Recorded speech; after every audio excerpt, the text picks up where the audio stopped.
We're back here at the Hub Culture Climate Campus in Belém, situated right in the middle of COP30, the UN Climate Change Conference. Joining me now for another conversation for the Chronicles podcast is Laura Charissa Gardea. She is an opera singer and the author and composer of the first climate opera inspired by indigenous mythology. So welcome, Laura, to the stage here at the Climate Campus. It's so great to meet you again. We had a little impromptu opera last night, which actually inspired this conversation. We wanted to learn more about your work and how all that's happening. So could you tell us about who you are and about this exciting opera? Absolutely. Thank you, Stan, and muchísimas gracias para todos to have this space together here in Belém, Brazil, and at the COP. It's been a fantastic experience, and so I guess music was my first language. And I also have a deep passion for ecology, and my work is seated in the connectivity between arts and cultural diversity to biodiversity and permaculture as well. So I've used this opera as a way to bring all of my loves together for shared vision and unity for the future for humanity. The title of the opera is Corazon de la Selva, and from what I understand, it comes from your experience as an indigenous person yourself with the Mexica tribe in central Mexico.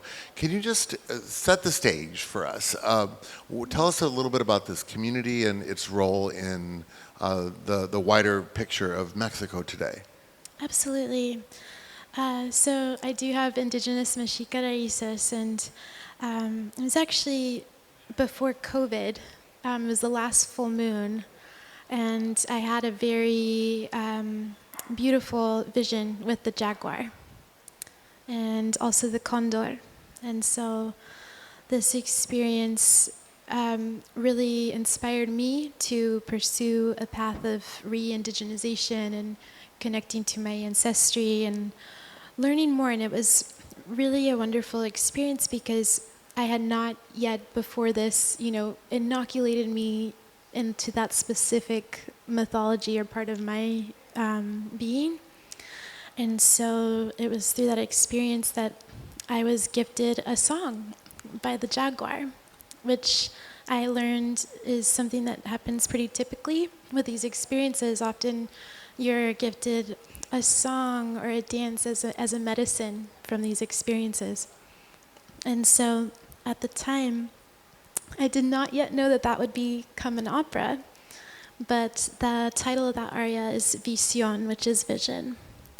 And it's about the shared unity and oneness that we all have with the environment. And the jaguar within Mexica culture also embodies the Texcatlipoca, God. And so this is really interesting place to explore because it's the connectivity between the inner landscape and the outer landscape. So often this is depicted with a mirror, a black mirror. We look at these all the time through our phones. They're technically these as well. And so it's how do we change and transform and shapeshift really into the most ideal shared realities. That is this unity consciousness. So that's kind of the core of it, I would say. So the core of La Corazon de la Selva is about inner transformation and the journey toward oneness, but in the context of these indigenous stories that come from this culture? Yes, so there are three characters. The jaguar being one, and the condor as another, that are spiritual intercessors, if you will.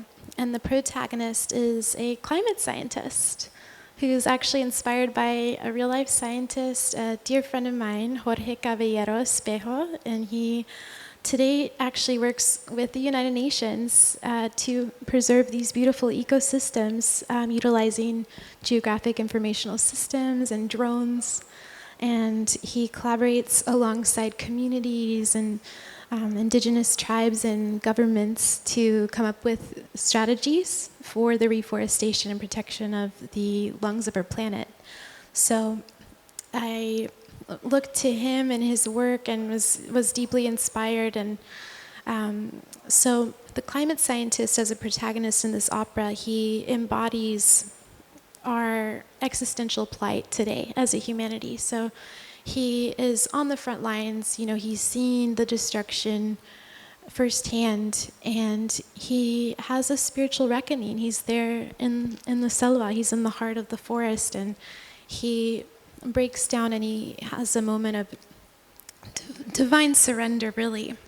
And he is a Western trained observer, and so I thought, how can music, how can arts, how can we bridge across global north and global south, west and east?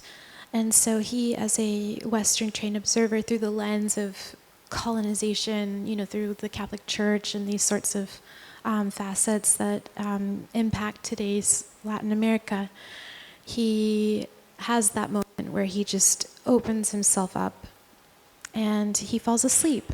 And so it's in a dream state that he gets to encounter the jaguar and the condor and encounter these divine truths and wisdoms that he's able to bring back into the present reality.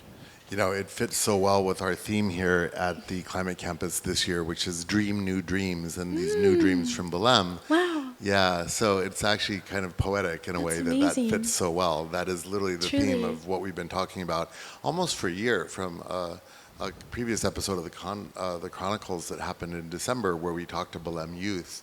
Wow. And we inspired them. And we have even here on the background of where we're sitting now, these new dreams of urban Amazon, and the idea that urban cities of the future could be biophilic in nature and could be fully in tune with restoring nature, and the idea of a regenerative world where we actually not just stop the destruction, but we actually restore these places. And we've had some great people in here this week talking about everything from soil restoration to coral restoration to mental health restoration. Oh my goodness, yes. So I want to go a little deeper into your journey. You mentioned that you were in a kind of more traditional view of yourself, and then you kind of reclaimed your indigenous roots. And that, I always say that everyone is indigenous to something. Yes. And I'm curious, how do you balance that? Because you live in North America, you've also lived in London, and you've also had this other side of yourself. Do you see them being combined, or do you kind of alternate between identities? Wow, yeah. I guess in that way I've leaned a lot into the jaguar medicine too, of kind of chameleon shape-shifting, if you will, but also at the same time embracing all the parts of who I am without shame. I think that's been its own journey. My parents, I think, have been very influential for me as well into, not having that shame and being proud of who I am. They've been, great leaders in the community. They actually helped to co-found one of the region's largest nonprofits for the Hispanic community that gives out scholarships to first-generation students, and but at the very same time really steps into a place of cultural engagement and education and not losing one's sense of where you've come from. So I think that's something that my parents have always told me since I was a little girl is, you don't forget where you come from. We always have had that connectivity, and when I go visit family, we're always still having that connection to that seed, to those roots of where we came from. But I think speaking more generally, as a Latina, it's a challenge. I think there's a lot of tokenization that happens right in these spaces. People expect you to show up a certain way, and they might kind of push you to become a stereotype that you're not prepared to be authentically. So I think that comes with its own share of opportunity to really invite people into their own authenticity as well. And then, yeah, I guess, some of the harder things to overcome again, too, are languages that are being lost, and these sorts of things. So that's something else that I was really inspired through this opera, because music has a way of communicating meaning across language barriers. So I really wanted to see how to bring the songs of the planet, of Pachamama, of the ancestors into this opera. So I definitely feel that it hasn't been just me. I've leaned into my family and my ancestors as well. So I'm sure that those of us who are listening are dying to hear maybe a little taste of the sounds of these arias. Could we take a little musical interlude and then we'll return to our conversation? Okay, sure. I'll sing a little bit from the Passage of Time. This is when the climate scientist falls asleep in the forest. So he starts, time suspends, it kind of stops. He's in that liminal space between, being awake and being asleep, where all possibilities are there. Okay.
Wow, so beautiful. Thank you. So beautiful.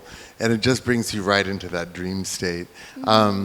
You debuted this opera here at COP30 at the British Pavilion. Can you talk to us a little bit about your journey going from writing, you had your awakening, then you wrote this opera. How did you, I know that you studied in London, but how did you find yourself debuting this here at COP30, and what has your experience been with that? Oh my goodness. Definitely not an experience that I would have expected. So I'm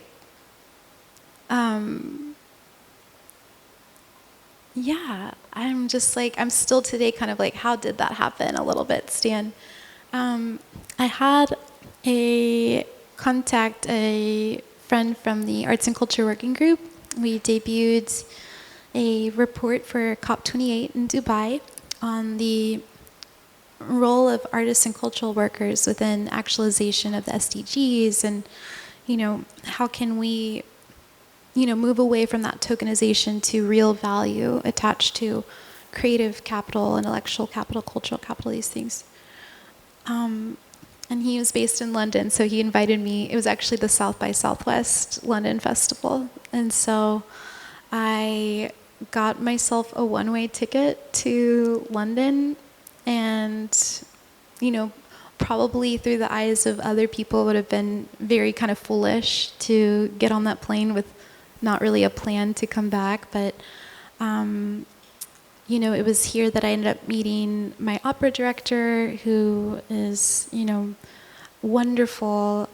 She's actually knighted in Greece for her work in opera direction and has gotten the Voice of Humanity Prize, and she's worked with the UN. And, I really just abandoned my expectation of what I this whole process needed to look like, and a lot of trust, a lot of faith, and kind of plunging into a place that I didn't know that I even belonged in. You know, I think that was really challenging for me existentially.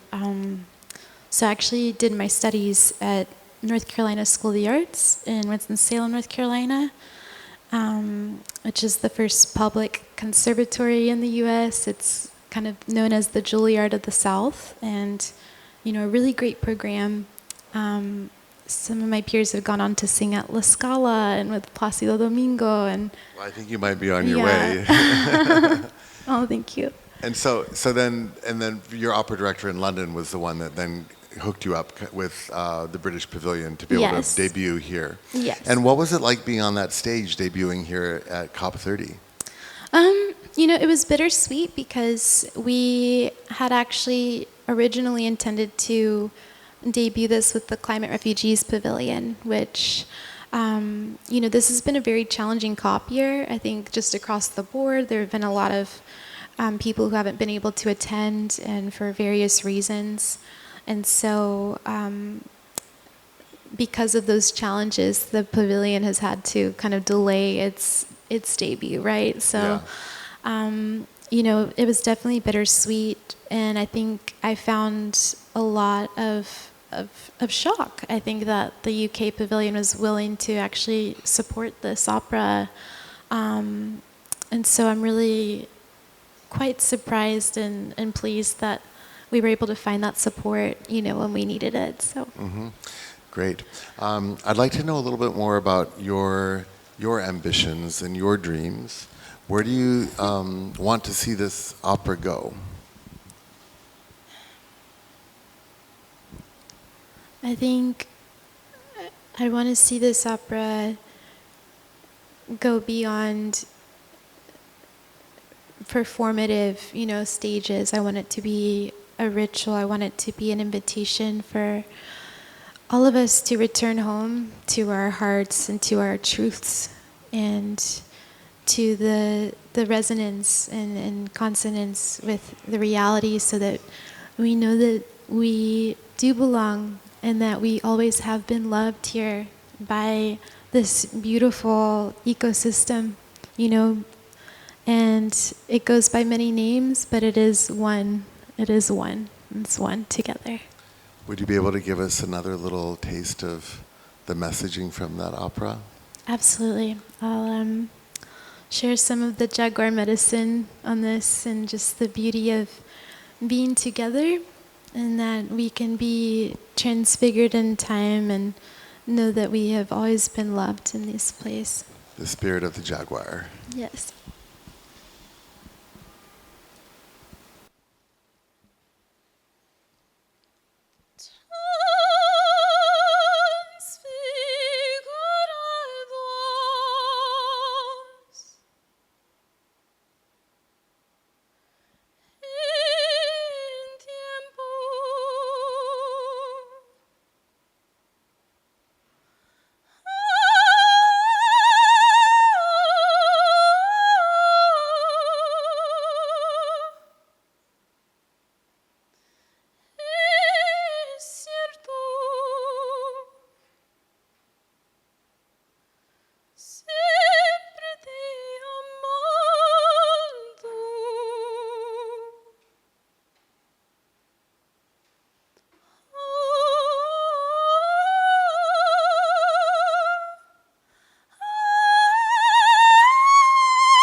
feel like I'm with the jaguar.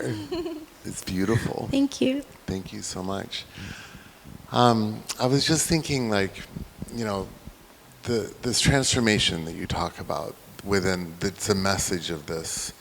Do you feel that in your experience here in Brazil and in Belém, do you feel that that transformation is happening where, from the conversations that you've had with other people and the things that you've been encountering?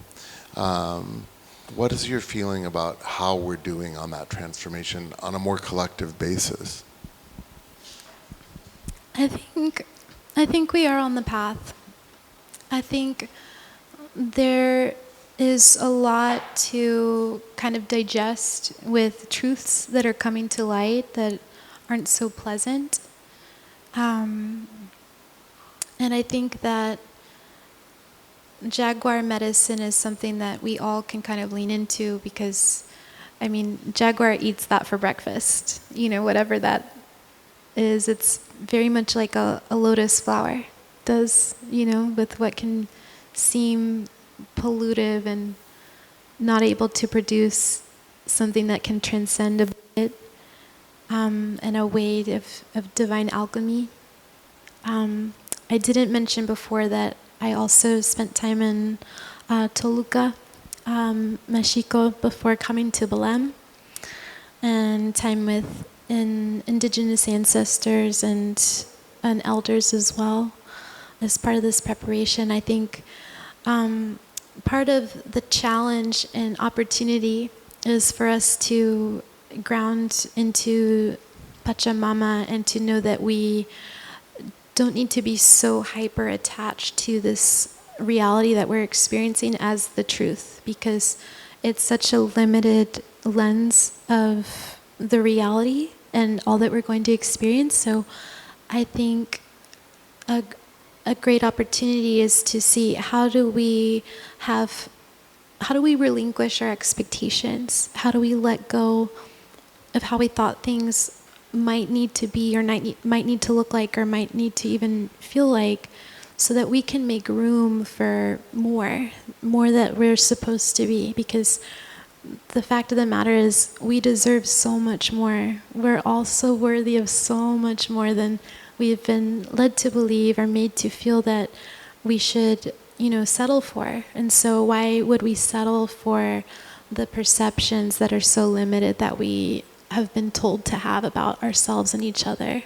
Because that's kind of the point of that shifting the inner landscape to outer landscape, I think, as well.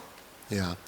You know, our final point I'd like to touch on here is that one of the big themes that's been emerging from this COP is the role of women in solving for climate change.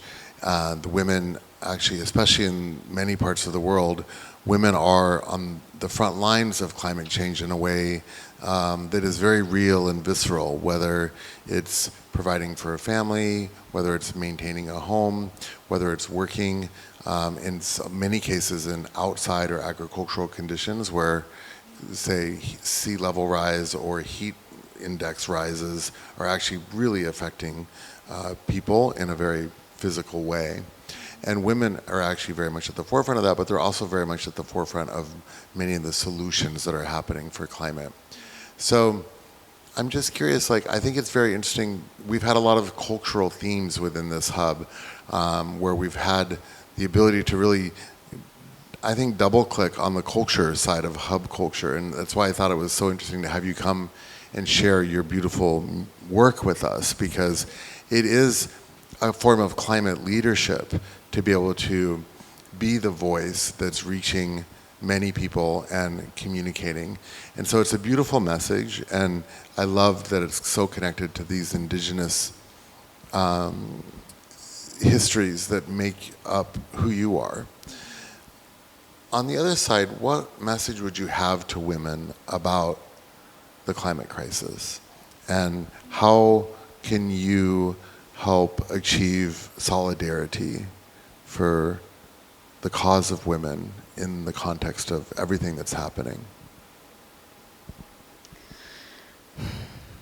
Yeah, I think acknowledging the strength of soft power of the feminine, and knowing that all of our voices matter, no matter what they, sound like or feel like, if it's big or small, or I think we find ways to sing and dance through our existence and bring joy into the world. I think that's one of the strengths of women. How do we bring beauty into this experience? How do we celebrate the things that give us joy and unite us? And so I think for me personally, I've felt that kind of push and pull between, kind of muscling my way through and that masculine energy, but it's always through the moments that I lean back and breathe and just soften a bit that it really starts to come forward. And so I think that is something that all of us can learn from, not just women, but also men. And I think for women, knowing that we don't need to prove our worth or our value. I think we've been made to feel like we have to, again, perform. We have to show up a certain way to be heard or listened to or respected. I think remembering that our planet sees, God, the divine, sees us and loves us, and just knowing that we can trust ourselves, we can trust our instincts. Women, we have an intuition about us, and I think there's a lot of interference to that intuition. And sometimes leaning into that intuition can be isolating, or again, take you away from an expectation you might have had. But knowing that when you lean into that intuition, if it's for a reason, there's something much grander on the other side of those challenges. Beautiful insights. Author and core composer of Corazon de la Selva, The Heart of the Jungle, Laura Charissa Gardea. Thank you so much for joining us. Can you just take us home to the end of this episode with one more minute of your beautiful arias as we sign off from COP30 at the Climate Campus? Absolutely. Thank you so much. And thanks for coming in. Thank you.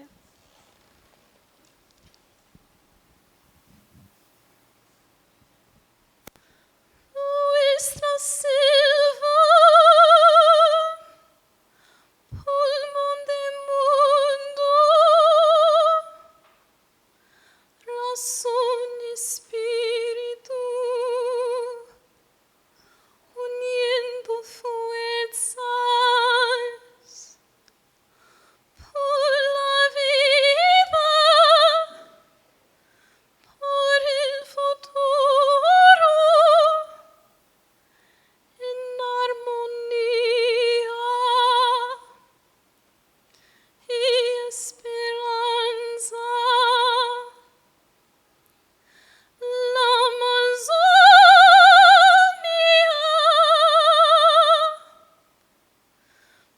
protejamos juntos.